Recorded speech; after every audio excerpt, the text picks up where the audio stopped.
증인이 그날 정신이 없었던 거는 이해를 하는데 적어도 대통령한테 전화를 몇 통 받았는지는 기억을 못할 수가 있을까요? 그게 저도 사실은 예. 저희 부관을 통해서 몇 번이라는 얘기를 부관을 통해서 알았습니다. 부관이 몇 번이라 그랬습니까? 부관이 3번이라고 이해한 것 같습니다. 근데 증인은 전혀 그걸 갖다 예, 느끼지 이 연결된 못했고. 건지 끊어서 예. 들어온 건지 모를 정도였습니다. 그 대통령이 끌어서라도 끄집어내라 국회의원을. 그건 말씀 제가 답변 드리고 싶지 않습니다. 아니 근데 만약에 네, 그런 대통령이 만약에 지시를 했다는다면은 그건 굉장히 충격적인 지시이기 때문에 네. 기억이 안 날 수는 없겠죠. 그렇기 때문에 일부 예. 기억나는 게 있고, 예. 근데 그건 여기서 말씀드리진 않겠습니다.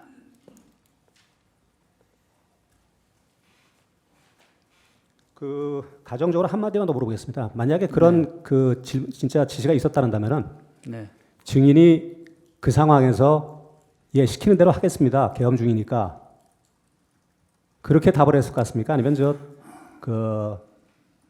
그거는 지금 우리가 진입도 불가능하고 물리적으로 끄집어내는 것 자체가 불가능합니다. 이렇게 답을 했겠습니까?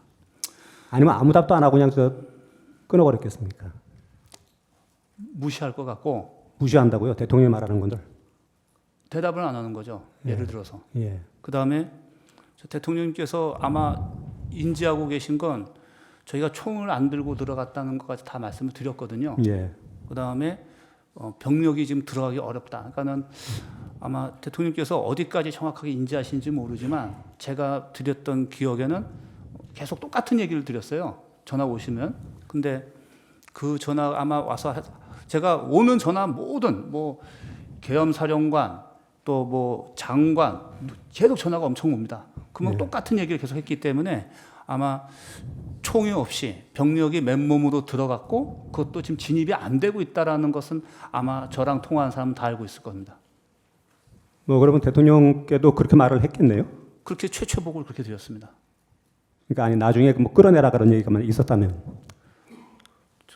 제일 먼저 하면 제가 먼저 상황을 설명을 드려야 되니까 그런 말을 했을 거라고 생각합니다. 만약에 처음에 설명을 그렇게 했으면은 네, 대통령이 그런 상황인데도 불구하고 끌어내라는 전화가 오진 않았을 거 아닙니까? 그건 제가 여기서 답변 드릴 상황은 아닌 것 같습니다. 그날 상황이 하도 복잡하고 정신이 없어서 기억을 제대로 못하는 것도 있고 또 일부는 지금 현재 재판을 받고 있으니 이제 그 사건에서 본인이 문제가 될 수도 있으니까 여기서 진술을 함부로 하기가 어렵다는 것은 이해를 합니다. 그런데 이 사건에서 얘기를 해도 예를 들자면 여기서 기억이 나는 것 중에 일부를 얘기를 한다고 그래서 그 부분이 진실이고 증인이 기억나는 대로만 진술했으면 그게 아무런 문제가 없어요. 다른 사건에서도 당연하겠죠. 그거는 여기서 뭐 거짓말을 얘기한다거나 혹시 복잡한 얘기를 뭐 하다 보면 말이 왜곡될 수 있으니까 그렇지만 그래서 제가 지금 계속 뭐 이제 아까 일부 대통령 전화 받으면서 답변한 내용을 일부 반대신문에서 답변을 하셨어요.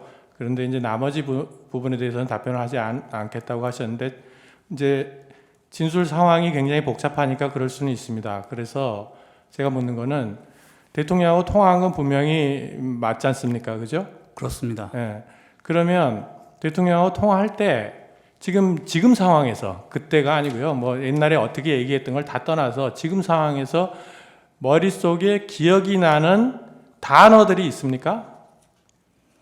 지금 있습니다. 상황에서 기억나는 단어들을 예, 말을 해줄 수가 있겠습니까? 여기서? 그건 답변 드리기가 제한이 됩니다. 있기는 있는데 네, 그거를 답변하기는 곤란하겠다. 네. 예, 알겠습니다. 이상입니다.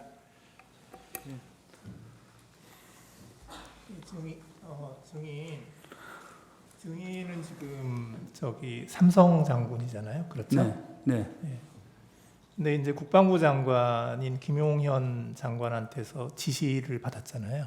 네. 안 따르면 항명이 되는 거죠. 따르지 않으면 항명이 되는 거잖아요. 따르지 않으면 항명이라고 일단은 장관님이 그때 처음에 말씀하신 기억이 있습니다. 예. 그런데 이제 그래서 증인은 이제 대통령이 법률 전문가이고 네, 그리고 김용현 장관의 그런 지시는 작전 지시로 이해를 했고 네, 그래서 믿고 따른 거잖아요. 그렇습니다. 예, 그래서 그 당시에 이제 증인이 이 상황을 판단하는 것이 다소 좀 어려움이 있을 것으로 예상이 됩니다. 이제 그런데 그때 증인이 그 현장에 투입한 지휘관이 대령이 2명 있죠. 네, 그 조성현 대령하고 김창학 대령. 그렇습니다. 예. 그 조성현 대령은 좀 멀리 있었죠 그때. 원래 부대 위치가 저희 부대 쪽이 아니라 저 강 이북에 있습니다. 예. 그래서 거기에 거주하고 있었기 때문에 멀리 있었습니다. 예, 그래서 이제 그 2시간 내에 오기가 좀 힘들다. 네, 그랬었죠. 이제 근데 그때 이제 굳이 그 조성현 대령한테 지시를 한 게 이제 증인이 이제 또 김용현 장관한테서 지시를 받아서 조성현 대령한테 지시를 했잖아요. 네네. 굳이 지시를 한 이유가 그 조성현 대령이 그 무슨 진압하는 파트 쪽에 있었습니까? 그렇지 않고 서울 지역 내에서 어디든지 즉시 투입할 수 있는 그런 개념과 훈련을 시켜온 유일한 지휘관입니다. 그 다음에 제가 이제 수도방위 사령관이지만 제가 유사시에 쓸 수 있는 부대가 몇 없습니다. 그 부대의 지휘관이기 때문에 그렇습니다. 그래서 그 용산 대통령실 부근 경비나 뭐 이런 그것도 그 부대가 담당을 했던 거고요. 그렇습니다. 그 인질 협상을 하게 되면 김창학 대령이 지휘를 했다고 하는데 그건 왜 그렇습니까? 그거는 우리가 군사 경찰과 또 민간 경찰의 그 전문가들이 사실 거기서 양성이 됩니다. 그러다 보니까 또 자격증 같은 게 있는데 그게 이제 군사 경찰 쪽에 있습니다. 근데 그때 상황은 저 인질 이런 것 때문에 한 건 아니었습니다. 예. 그러면 김창학 대령은 조성현 대령보다는 빨리 왔겠네요. 다시 말씀해 주시죠. 빨리 도착했겠네요. 그건 모르겠는데 누가 먼저 도착했는지는 제가 기억이 없습니다. 예. 근데 이제 그 입장을 바꿔놓고 생각을 하면 이 조성현 이제 직책은 단장이잖아요. 조성현 단장, 김창학 단장. 네, 이제 이분들의 입장을 생각을 해보면 이분들은 또 증인에게서 지시를 받았잖아요. 그렇습니다. 그러니까 이제 그 지시받은 상황에 대해서 하나하나 이제 이행을 해서 네, 그래서 이제 김용현 장관이 얘기한 지시를 주로 이제 그 조성현 단장에게 전달을 하신 거잖아요, 증인이. 그대로 전달한 것보다는 제가 해석을 합니다. 왜냐하면은 제가 지휘관인데 그냥 전달하면 그 지휘관입니까? 제가 해석해서 거기에 맞는 추정 또 필요한 과업들을 줄 수 있어야 되는 것이고 그렇게 훈련되어서 제가 왔습니다. 지금까지. 그러니까 이제 그렇게 지시를 하신 거죠. 그렇습니다. 이제 그래서 지금 이제 약간 혼란이 생기는 건 뭐냐면 이 조성현 단장도 증인의 지시를 따라야만 되는 상황이었고 네, 이제 그거를 이행을 했단 말이에요. 네, 이제 그런데 그 입장을 이제 지금 와서 이렇게 보면 네, 이제 증인도 이제 나는 대통령이 법률 전문가고 그러니까 이건 적법한 지시라고 생각을 했고 네, 그리고 또 그에 따라서 그 김용현 장관이 작전 지시 차원에서 이렇게 얘기를 한 거에서 그걸 따랐는데 지금 좀 상황이 이제 증인이 기소가 됐으니까 네.